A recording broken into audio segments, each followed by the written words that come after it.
Kirby he lives in Pembroke. He has his own home.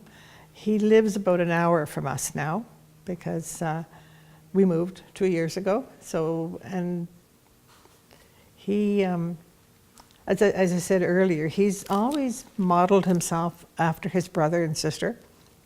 Thank goodness for siblings, because they do a lot of things that different from what parents do. And I think our kids who need extra help really need to have brothers and sisters so that they can keep them on the right path. But Kirby, after he finished high school, and Kevin went to Ottawa, got a job.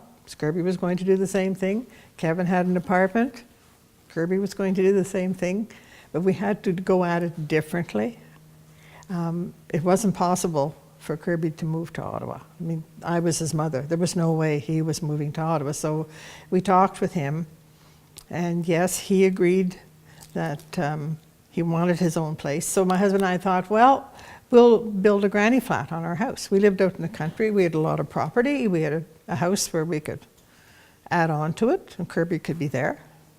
So one night at supper time, I'd said to Kirby, now, a friend of ours is coming over tonight. And he said, well, what's he coming here for? And I said, well, he's going to help us talk about building on something to the house, an apartment for you, so that you can live there. I don't want to live here. That was a shock. Your child says, I don't want to live with you. So that friend didn't come. We canceled the visit. And we thought, well, we've got to figure out something else. So talked to Community Living, and Kirby was well known to them. Our association in Pembroke had been very involved with him right from the time he was very young. So they knew him quite well. So we talked about him moving to Pembroke. Yes, that suited him just fine, because that's where most of his friends were from school. So that was good. So we talked about, well, how are we going to do this? Well, I want an apartment. So Community Living helped to support us and to support him to find an apartment. And it's not that hard to find an apartment. His benefits from ODSP were going to be able to cover the rent. Community Living at that time said that they would provide the support for him. And I said, well, it's going to be 24-hour support, because he needs 24 hours of support. He can't be alone. So they agreed to that, and went on a search for an apartment. He found an apartment, and he moved into it. He finished school in June. He nattered at us, getting louder and louder all summer, that he wanted to move out. He moved into his apartment in October. So it didn't take that long, but it was long for him. And the agreement was, because he needed 24 hours of support, Community Living couldn't provide that every day of the week. So, and I was his mother. I mean, he needs to come home too. So he lived at his apartment for 2 days, and then he would come home for an overnight and a day, and then go back to the apartment and be home on the weekends. And he wanted to be home on the weekends because Kevin came home from his apartment in Ottawa every weekend. So Kirby was going to come home every weekend too. So that worked quite well. Kirby was in the apartment, and he had a support from Community Living. The support person stayed with him there in the evenings and overnight. And Kirby had a volunteer job with the city of Pembroke for a few hours every day. So he was able to go out and do that. So he was very happy. He called us after about 3 months and said that he had met one of his friends from high school, and Clinton wanted to move in with him. Oh, okay. Clinton needed some support as well, and Community Living thought, well, that'll work quite well, because whatever support one needs, the other one will benefit from as well.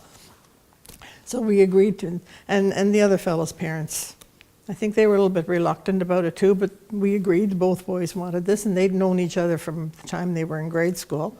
So they weren't strangers to each other, and it was their idea, it wasn't ours. So it was in agreement. Set it up, and Clinton moved in, and they were quite happy for a few months, and then it wasn't working so well.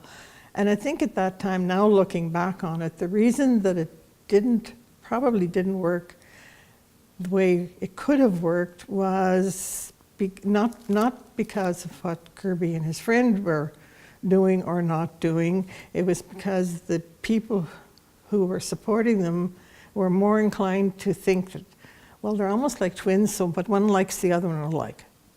So what we do for one, we'll do for the other. Instead of recognizing that they were both quite very individualistic and actually had different interests, in spite of the fact that they knew each other so long. So that relationship sort of broke up because of the way things worked out for them. So then Kirby decided that he still had the apartment. We would advertise for, after a lot of meetings, we'd advertise for a college student to stay with him overnight, and community living and us, and at that time even home care was providing some support for him,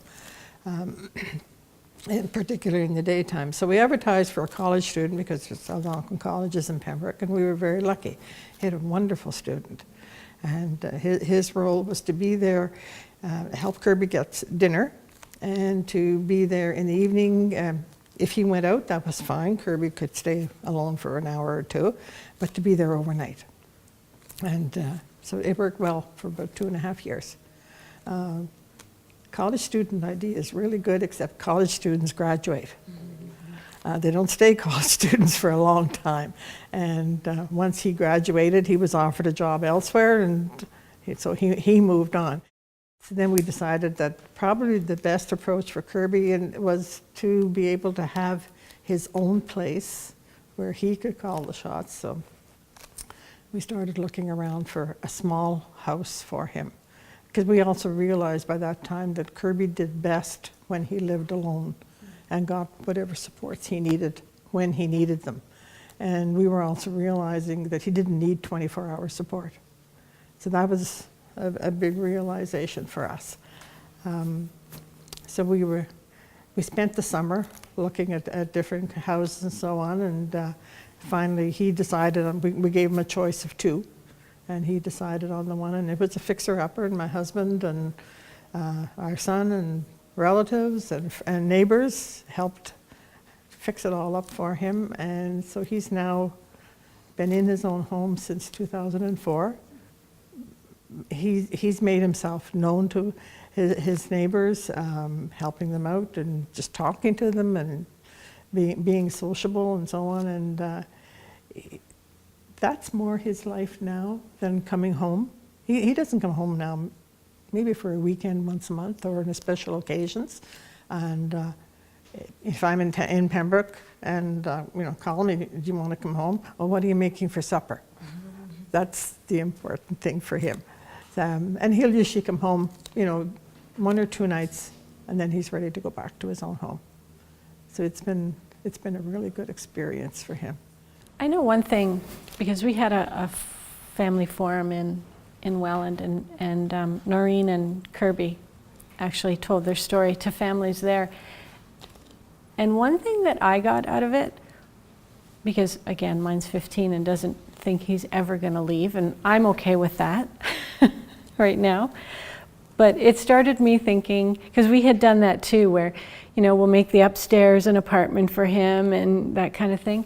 I don't think that anymore. I think he's going to leave, whether he wants to or not, because that's what he should do, and that's what he should want to do, and we're going to encourage it now, as opposed to, and I think he will want to eventually, but now I look at it completely differently.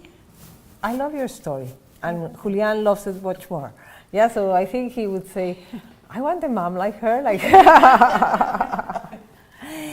So the struggle about, we like, Julian has a little video and he says, I want a home of my own, he wants a house. He has very clear what he wants. So we have done the backwards thinking. What he wants, we cannot afford it. He cannot afford it, we cannot afford it. Even if we put the supports there, we will be paying for a lot of support. So as a family, we have sat with him and discussed, we understand that you want that, so we are going to try to make our lives the most simple way, because he lives at home with us. Culturally, we come from Colombia. we don't think about kids leaving home when they are 18 or 20 as a standardized thing for everyone. So it's not within, it wasn't a rush for us to think. We have come to understand that for Julian to live in a home of his own, he has to have a very busy life in the community. So we have put all our energies in making sure his life is a full life in the community. Mm-hmm. So eventually, if he moves and gets a house of his own, an apartment of his own, the support that he will need will be less because he's coming out of the home all the time. What we have found is Kirby has several jobs. He doesn't have just one job. Yeah. He has a lot of jobs that he's found on his own or with somebody helping him. So his days are pretty full. Yeah. And that takes the place of somebody else, a formal support, supporting him in his home. When he got his home, he did have overnight support. And he was used to it because he'd had it for quite a while when he first moved into his apartments.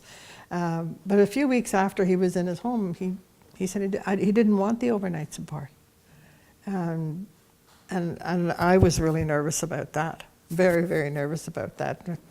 That was what he insisted on. I wanted him to come home. Something had occurred with the person who was going to, supposed to be supporting him, and that person couldn't be there well, because his wife was having a baby. And I wanted Kirby to move home with us for those few nights. No, he didn't want to. He really liked his own home. So we set up his phone system and we made sure he knew how to lock the doors, and we went home, and I know I did not sleep that night. That first, I definitely did not sleep. And when I called him the next morning at 8 o'clock and I said, "Did you have a good night?" "Oh yeah." "Did you sleep?" "Oh yeah." And I said, well, I didn't tell him I didn't sleep, but it showed me that he could do things that I didn't think he could do.